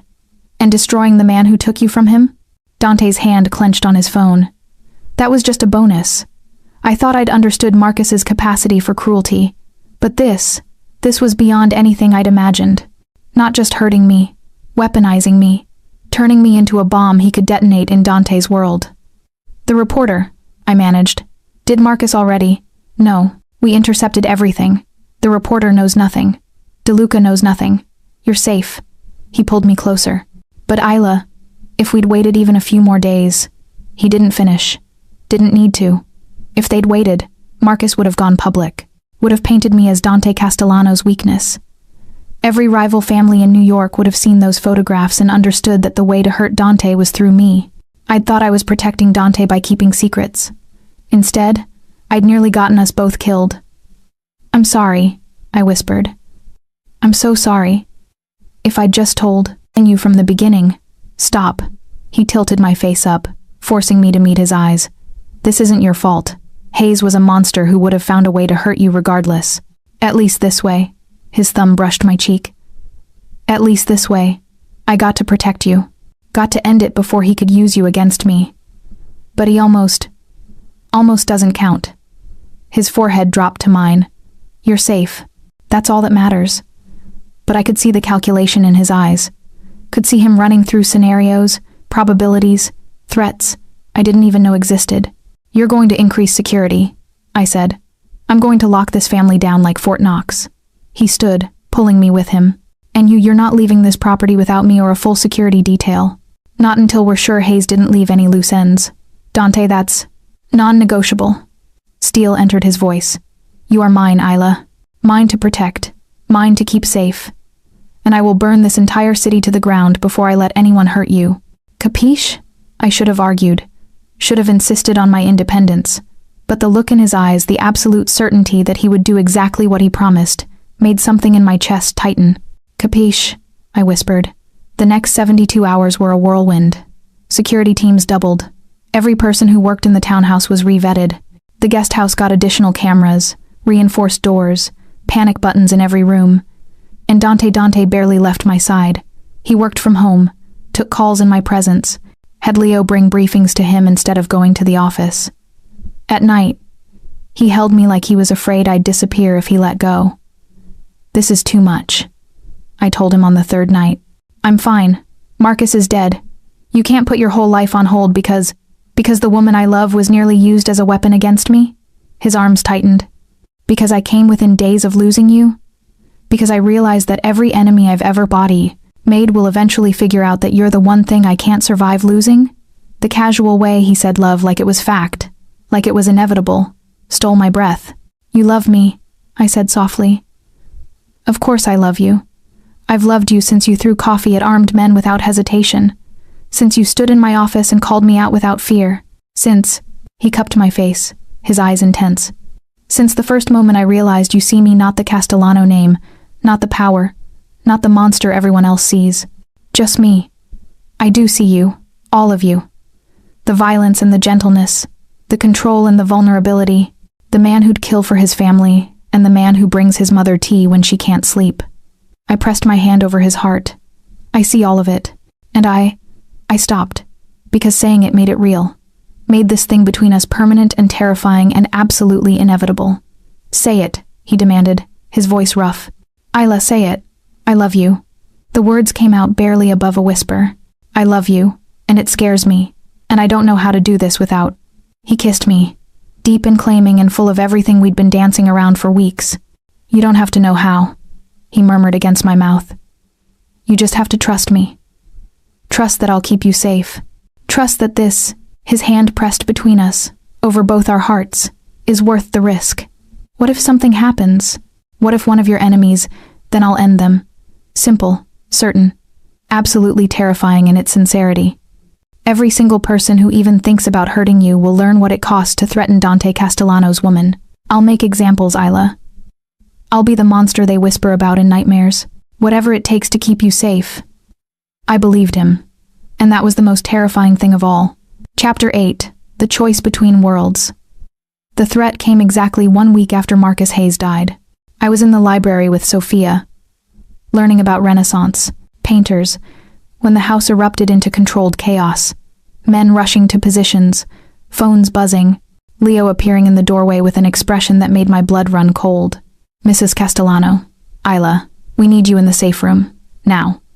What's happening? Sophia was already standing, her hand finding mine. Possible threat. Multiple vehicles approaching the property. Boss's orders are to secure you both until we assess. The first explosion shook the house. Glass shattered somewhere. Alarms screamed. And Leo was shoving us toward a hidden door in the paneling I'd never noticed before. Move! Go, go, go! The safe room was underground steel-reinforced walls, multiple monitors showing security feeds, supplies for days. Sophia sank onto a couch, her face pale but composed, while I stared at the monitors showing what was happening above. Armed men pouring over the walls, Dante's security team engaging them, gunfire lighting up the garden I'd sat in just hours before. Peaceful and beautiful, and now a war zone. Where's Dante? I demanded. On his way. Leo was coordinating on his radio, his voice clipped and professional. ETA 3 minutes. He was at the office when another explosion, closer this time. The lights flickered. Leo. Sophia's voice cut through the chaos. Who is this? We're working on identification, but the attack pattern matches. He stopped, his face going grim. It matches the Rossetti family. Sophia's hand tightened on mine. Enzo Rossetti? We think so. Who's Enzo Rossetti? I asked. Someone my son put in prison 5 years ago. Sophia's eyes were haunted. Someone who swore revenge. Who said he'd take everything Dante loved before he killed him. Ice flooded my veins. He's here for me. He's here for all of us. Leo corrected. But you? His eyes met mine. You're the new variable. The thing Dante didn't have 5 years ago. If Rossetti knows about you, the monitors showed a convoy of black SUVs screeching to a halt in front of the townhouse. Dante emerged from the lead vehicle, and even on grainy security footage, I could see the barely contained violence in every movement. He was coming. The next 10 minutes were the longest of my life. We listened to gunfire above us, watched the monitors as Dante's men systematically eliminated the threat, saw bodies fall Rossetti's men, I hoped, but I couldn't always tell. Then the safe room door opened, and Dante filled the doorway. He was bloody, not his blood, I realized with strange detachment, and his eyes went immediately to me. You're all right. Not a question. A confirmation. Like he needed to see it with his own eyes. We're fine. I crossed to him, not caring about the blood, needing to touch him. Are you hurt? No. His hands came up to frame my face, checking for injuries with single-minded intensity. Mama? I'm fine, Caro. Sophia's voice was steady despite the tears on her cheeks. How bad is it? 12 hostiles down. 2 of ours wounded, but they'll live. And Enzo Rossetti, his smile was terrifying, is currently secured in the basement, waiting for my attention. He came himself? Shock colored Sophia's voice. That's desperate, stupid, both. Dante's hands were still on my face, his thumbs stroking my cheekbones. He thought he could take this house, thought his numbers would be enough. He was wrong. Why? I asked. Why come after us now? Because you exist. He said it simply, like it explained everything. Because in 5 years of watching me, waiting for his chance, he never saw a weakness, never saw anything he could use to hurt me. Until you. The implication hung heavy. This attack, the violence, the risk was because of me. Because I'd walked into Dante's life and made him vulnerable. I should leave, I whispered. If I'm the reason, no. His hands tightened, almost painful. Don't even think it. You're not leaving. You're not going anywhere. But if my being here puts your family in danger, your being here makes me stronger, not weaker. His forehead dropped to mine. Rossetti miscalculated. He thought you were my weakness. He's about to learn you're my reason for being absolutely ruthless. Dante, no more discussion. He pulled back, his face hard. Mama, I need you to stay down here with Leo until we've cleared and secured every inch of this property. Isla. His eyes found mine. Come with me. Where? To see what happens to people who threaten my family. The basement was exactly what I'd imagined, concrete, cold, tools I didn't want to examine too closely hanging on the walls. And in the center, tied to a chair, bleeding from multiple wounds, was a man who must be Enzo Rossetti. He looked up when we entered, and despite his condition, he smiled. Castellano, come to finish it? Eventually. Dante moved closer, and I saw something in his posture I'd never seen before. Not rage, not even violence. Something colder, crueler. First, I want you to understand your mistake. What mistake? Rossetti spat blood. I came for your woman. Almost had her too, before your security. Dante's hand shot out, grabbing Rossetti's jaw. That's the mistake. Thinking she's a weakness. Thinking I'd break if you took her. His other hand reached back, pulled me forward until I was standing beside him. Let me educate you. His arm came around my waist, holding me against his side. This is Isla, the woman I love. The woman who survived things that would break most people. The woman who threw boiling water at armed men to protect my mother. The woman, his voice dropped, went deadly quiet, who just watched you attack her home and didn't flinch. Rossetti's eyes found mine, and I made myself hold his gaze. Made myself show nothing but calm certainty. You thought taking her would destroy me, Dante continued. But you're wrong. She doesn't make me weak. She makes me absolutely merciless, because now I have something worth protecting, something worth burning the world for. His hand tightened on my waist. So thank you, Enzo. Thank you for giving me permission to show every family in this city exactly what happens when someone threatens mine. You can't. Rossetti started. I can. I will. And you're going to help me. Dante's smile was terrible. You're going to be the message, Enzo, the example. Every family will know what happened here tonight. Will know that you came for my woman and died screaming for it. Will know that the Castellano family is untouchable. He looked at me then, his eyes asking a question I understood immediately. Stay or go. Watch what I am or turn away. I stayed. I stood beside Dante Castellano and watched him become the monster everyone feared. Watched him extract information and payment and screaming apologies from a man who'd thought to hurt us. Watched him prove exactly why his name was whispered with terror. And I didn't flinch. When it was done, when Rossetti was dead and Dante's message was clear, he turned to me with blood on his hands and darkness in his eyes. Are you afraid of me now? His voice was rough, raw. I looked at him, at the man who'd killed to protect me, who'd shown me his absolute worst and waited for my judgment. No, I said steadily. I'm not afraid of you. I'm afraid for anyone stupid enough to threaten us again. Something fierce and possessive flared in his eyes. He closed the distance between us, cupped my face with bloody hands, and kissed me like I was salvation and damnation wrapped in one package. You're extraordinary, he murmured against my lips, terrifying and beautiful in mine. Yours, I agreed. We walked out of that basement together, and I knew with absolute certainty that I'd made my choice. Not just to stay in his world, but to claim it as my own. To stand beside him as an equal, not a victim to be protected, but a partner to be feared. The Castellano family had just gained its most dangerous member, and I was never looking back. Chapter 9. When Love Becomes Legend. The story of Enzo Rossetti's attack spread through New York's underworld like wildfire. How he'd come with 12 men and superior numbers. How he'd thought to exploit Dante Castellano's one weakness, the woman he loved. How he'd died screaming, and how that woman had stood beside Dante without fear, watching justice be delivered. Within 48 hours, 3 rival families sent envoys with apologies and assurances they had no hostile intent.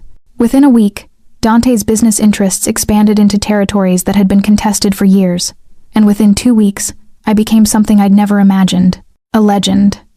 They're calling you La Regina Fantasma, Leo told me with barely concealed amusement. The Ghost Queen, the woman who appeared from nowhere and conquered the most dangerous man in New York. That's ridiculous. Is it? Sophia looked up from her tea, eyes twinkling. You did conquer him, dear. Rather thoroughly, if the way he looks at you is any indication. I felt heat flood my face. We're not married yet? Sophia's smile was knowing. Give him time. My son is many things, but subtle isn't one of them. He'll make his intentions clear soon enough. She was right. 3 weeks after Rossetti's attack, after the house had been repaired and security tripled and life had settled into something resembling normal, Dante asked me to dinner. Not at home, not at a restaurant, at a small Italian place in Little Italy that was closed to the public that night. Just us, soft music, candlelight, and an intimacy that made my heart race. You're nervous, I observed as we sat down. Terrified, he admitted, which was so unlike him that I laughed. Of what? We've faced down assassins together. What could possibly marry me? The words hung between us, simple and devastating. I stared at him. What? Marry me. He reached across the table, took my hands. I know it's fast. I know we've only known each other 2 months.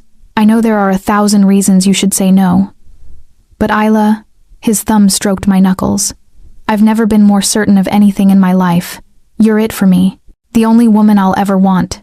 The only person who sees me, all of me, and doesn't run. So marry me. Build this empire with me. Be my partner in everything. My throat was tight.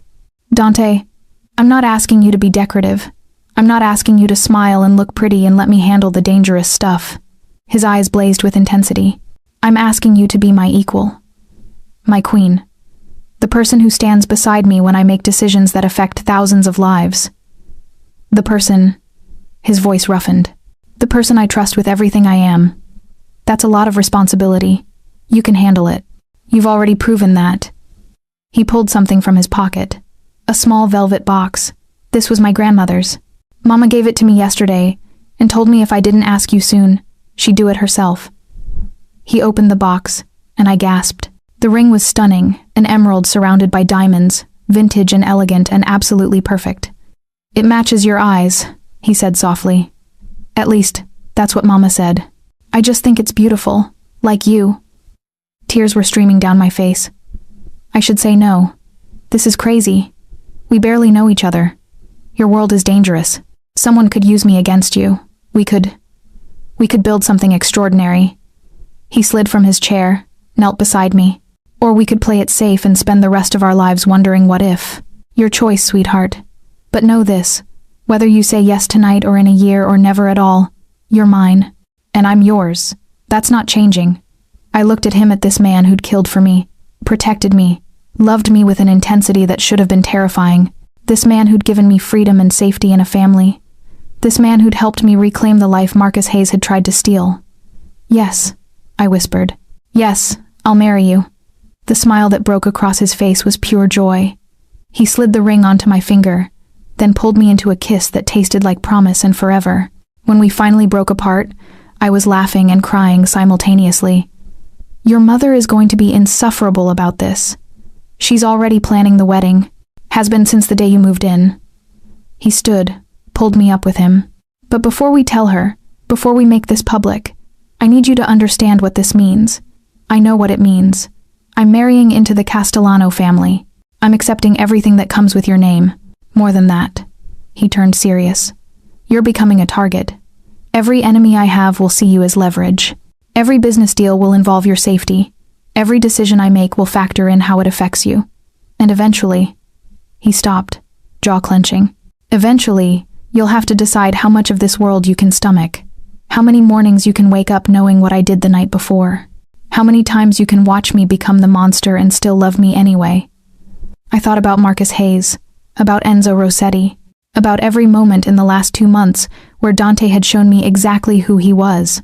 I already know who you are, I said firmly. I've seen your worst. I've stood beside you while you delivered justice, and I'm not going anywhere.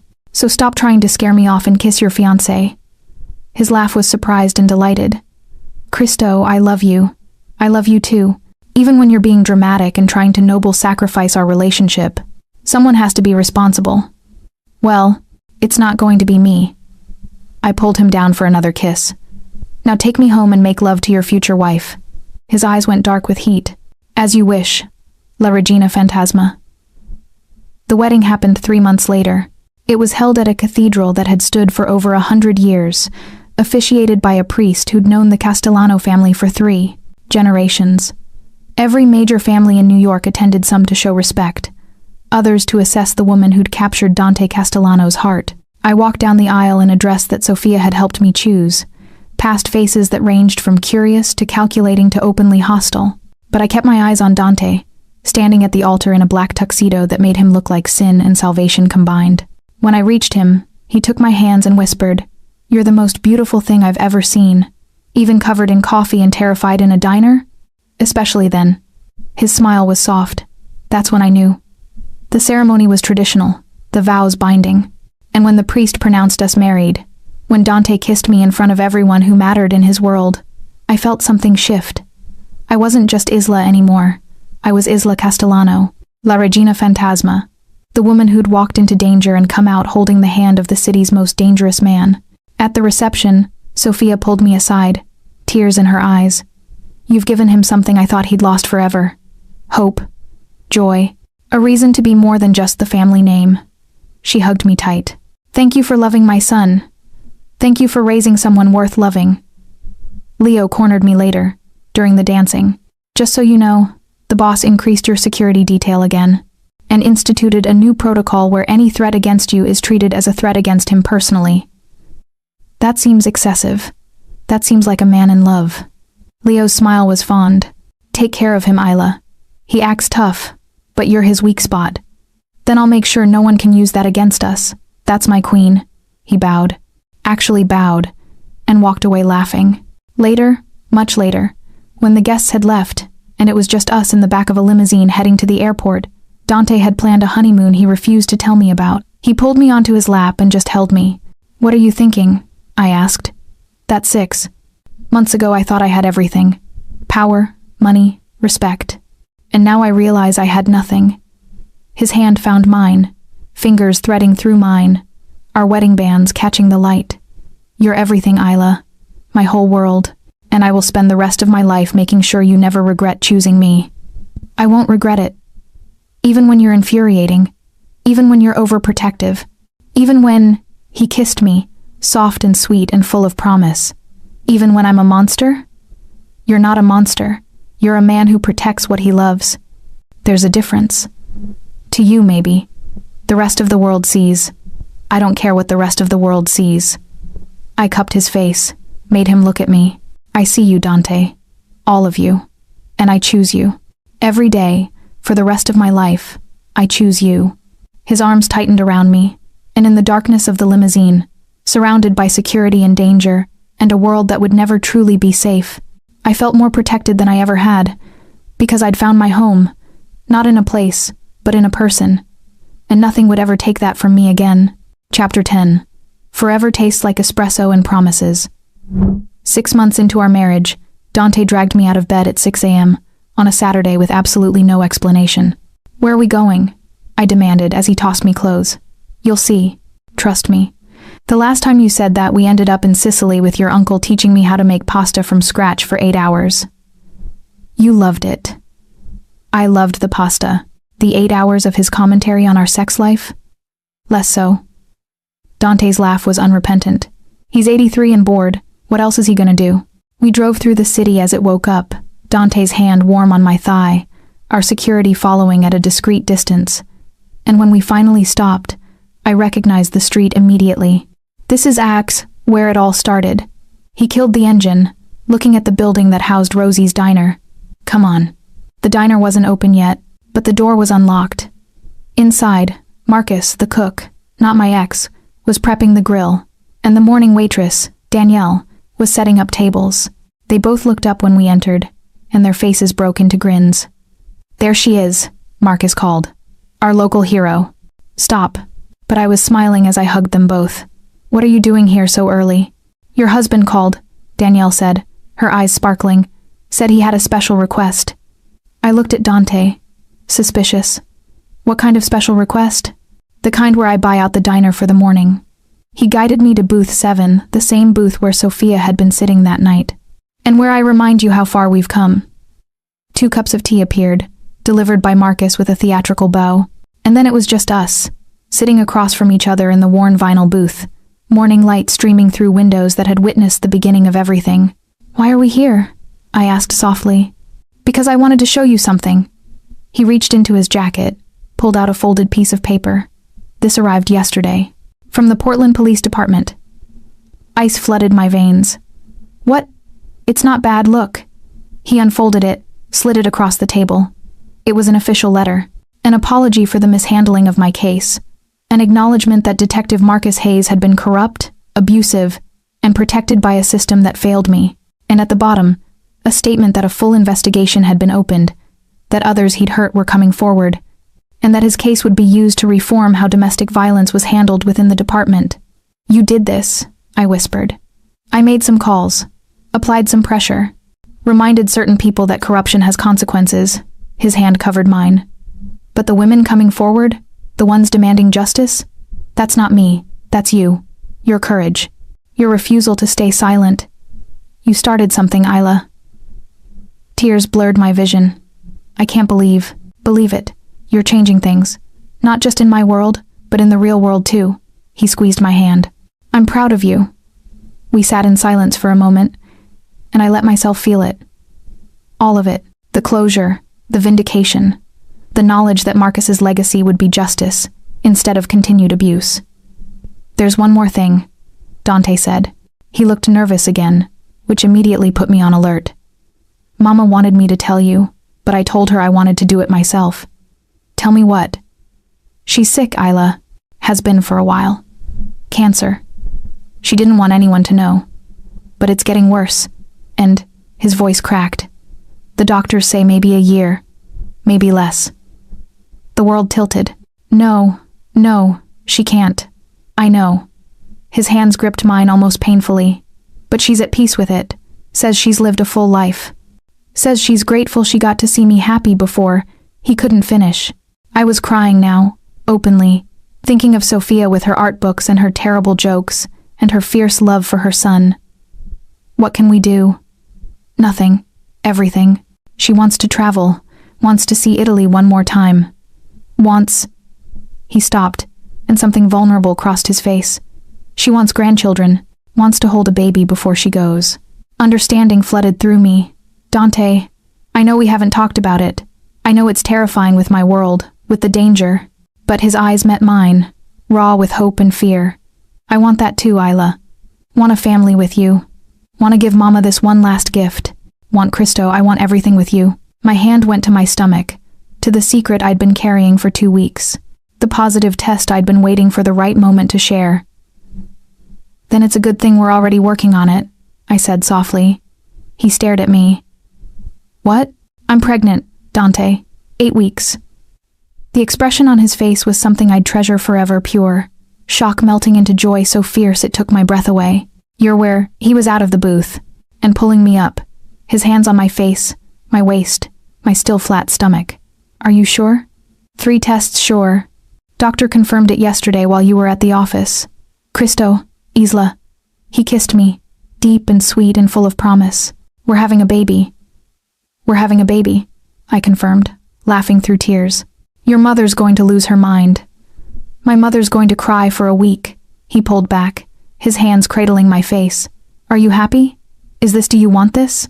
I want everything with you, I told him, echoing his words. The danger, the love, the family, all of it. I want our child to grow up knowing they're loved fiercely, protected absolutely, that they come from a line of people who fight for what matters. They'll be so loved. His hand splayed across my stomach, possessive and gentle. So protected. I'll build them a world where they never know fear. We'll build it, I corrected. Together. He kissed me again, and I tasted salt, realized he was crying too. This man who showed emotion to no one, who presented nothing but control to the world. I love you, he whispered against my lips. Cristo, I love you so much. I love you too. Even when you're overprotective and dramatic and impossibly possessive. Especially then, he murmured, and I laughed. We stayed in that diner until the sun was high, making plans and dreaming futures. And when we finally left, Dante's hand never left the small of my back, protective and proud. The story spread quickly. La Regina Fantasma was expecting an heir. Security doubled again. Threats and warnings went out to every family in New York. The Castellano baby was untouchable, sacred, protected by forces they couldn't imagine. And 9 months later, when our daughter was born with my eyes and Dante's stubborn determination, Sophia held her granddaughter and cried tears of pure joy. She's perfect, Sophia whispered, her hands shaking slightly. Absolutely perfect. Like her grandmother, I said softly. Sophia lived long enough to see our daughter take her first steps, long enough to teach her to say Nana, long enough to sit in the garden she loved and tell stories about her late husband, about building an empire from nothing, about choosing love even when it was dangerous. When she passed, peaceful in her sleep with Dante and me holding her hands, she left us a letter. My darling son and daughter, because Isla, you are my daughter in every way that matters, don't grieve too long. I've lived more than most people dream of. I've seen evil defeated. I've watched my son find love. I've held my granddaughter. What more could I ask for? Dante, be the man your father would be proud of. Be the man Isla sees when she looks at you with such love. And above all, be the father our beautiful girl deserves. Asterisk Isla, thank you for saving me that night in the diner. But more than that, thank you for saving my son, for giving him a reason to be more than his worst moments, for showing him that strength and gentleness can coexist. You are the best thing that ever happened to this family. Build something beautiful together. Build something that lasts. And know that I'm watching over you all. So proud of the family you've become. With all my love, Mama. We buried her in the family plot, next to Dante's father. And at the funeral, I held our daughter while Dante delivered a eulogy that had even hardened criminals wiping their eyes. My mother taught me that power without honor is tyranny, he said, his voice steady despite the grief etched in every line of his face. That family is everything. That love, real love, is worth any risk. She lived those lessons every day of her life, and now it's our job to carry them forward. His eyes found mine across the gathering. She told me once that she knew I'd be all right when I found someone who saw me, truly saw me, and stayed anyway. Someone brave enough to stand beside me in the darkness and strong enough to pull me toward the light. She was right. Mama, wherever you are, thank you for living long enough to meet the woman who saved me. Thank you for teaching her your strength, your grace, your impossibly large heart. We'll miss you every day, but we'll honor you by building the life you dreamed for us. After the funeral, after the mourners had left, and it was just our small family in the garden, Dante sat on Sophia's favorite bench with our daughter in his arms. Tell me about Nonna, she demanded in the imperious tone of a 2-year-old. Your Nonna was the bravest woman I ever knew, Dante said softly. Except for your mother, of course. Why was Mama brave? Because she threw coffee at bad men to protect Nonna, and then she stayed and became part of our family, even though it was scary sometimes. Our daughter processed this with the seriousness of very small children. I'm going to throw coffee at bad men too. No, you're not, I said immediately, sitting beside them. You're going to be smart and careful and let your extensive security team handle bad men. But Mama, your mama is retired from coffee throwing, Dante said, his free arm coming around me. Now she's busy running an empire and raising a tiny tyrant. I'm not a tyrant. You absolutely are, I told her, kissing her dark curls. You have your father wrapped around your little finger. Good. She snuggled into Dante's chest. Because I love him. I love you too, Principessa, he murmured. More than anything. We sat there as the sun set, our small family in the garden Sophia had loved, and I felt her presence like a blessing, like she was telling us we'd be all right. That love, the fierce, complicated, dangerous love we'd built, was worth every moment. 5 years later, I stood in our townhouse, expanded now, renovated, but still home, and watched Dante teach our daughter and her younger brother about the family business. Well, the legitimate parts anyway. The art collection, the real estate holdings, the charitable foundations Sophia had started and I'd expanded. Our son, barely 3, was more interested in climbing furniture than listening, but our daughter hung on every word. She had Dante's intensity and my stubborn streak, a combination that promised trouble in the best possible way. Mama, she called, spotting me. Papa's showing us the boring stuff. Tell him to show us the fun parts. All of this is the fun part, Dante corrected. The boring stuff is what I do at night when you're sleeping. You mean the protecting people stuff? My eyes met Dante's. We'd agreed to be honest with our children, to let them understand their world without romanticizing the violence. It was a delicate balance. Yes, I said, coming into the room. The protecting people stuff. Making sure our family and everyone who depends on us stays safe. Like you protected Nonna? The question caught me off guard. Our daughter had been too young to remember Sophia clearly, but we told her stories, made sure she knew the grandmother who'd loved her so fiercely. Yes, I said softly. Like that. Then I want to protect people too when I grow up. Dante's hand found mine, squeezed. You will, Principessa. In your own way. But first, you have to learn. Learn what? Everything. How to read people. How to spot danger. How to be kind without being weak. How to be strong without being cruel. His eyes softened. How to love something more than your own safety. She thought about that with the seriousness she brought to everything. Like you love Mama? Exactly like that. Later, after the children were asleep, and it was just us in the study that had become our sanctuary, Dante pulled me onto his lap. What are you thinking about? I asked. How different my life would be if you hadn't been working that night. If my mother had chosen a different diner? If you'd been on break when those men came in? His arms tightened. How close I came to missing all of this. But you didn't miss it. We found each other. We did. He pressed a kiss to my temple. And tomorrow I have to go to Chicago. Security situation with one of our partners there. I'll be gone 3 days. I know. Leo already briefed me. At his raised eyebrow, I smiled. What? You think I don't keep track of your schedule? I have access to everything, remember? You gave me that. I did. Best decision I ever made, besides marrying you. His hand slid under my shirt, warm against my skin. I'll miss you. You'll be gone 3 days. 3 days too long. His mouth found that sensitive spot on my neck that still made me gasp after 5 years together. Maybe I should cancel. You should definitely not cancel. But you should definitely finish what you just started. His laugh was low and intimate. As you wish, La Regina Fantasma. He made love to me right there in his study, slow and deep and full of the passion that hadn't dimmed at all. And afterward, holding each other in the quiet darkness, he whispered the words that still made my heart race. Ti amo. Isla Castellano. Oggi, domani, per sempre.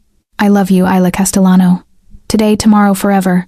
Per sempre, I whispered back. Forever. The story of how a waitress threw coffee at armed men and ended up marrying the most dangerous man in New York became the stuff of legend in certain circles. They told it in whispers, in warnings, in cautionary tales about underestimating quiet women with brave hearts. But they got it wrong, most of them. They made it about Dante, about how I'd tamed him, changed him, softened his edges. The truth was simpler and more complicated. We'd saved each other. He'd given me safety when I was running, purpose when I was lost, a family when I was alone, love when I thought I was too broken for it. And I'd given him something just as precious, the knowledge that he was more than the violence, more than the empire, more than the monster everyone feared, that he was capable of gentleness and devotion and the kind of love that built futures instead of destroying them. We'd built something extraordinary together. Not perfect, our world was still dangerous, still morally complicated, still shadowed by violence that kept me awake some nights. But it was ours, built on honesty and trust and the choice we made every single day to stay, to love, to fight for each other and the family we'd created. Years later, when our daughter graduated from college with honors and announced she was joining the family business, the legitimate side, though she had her father's instincts for protection and strategy, I stood beside Dante and felt the weight of everything we'd survived. We did good, he murmured, his hand finding mine. We did, I agreed. Any regrets?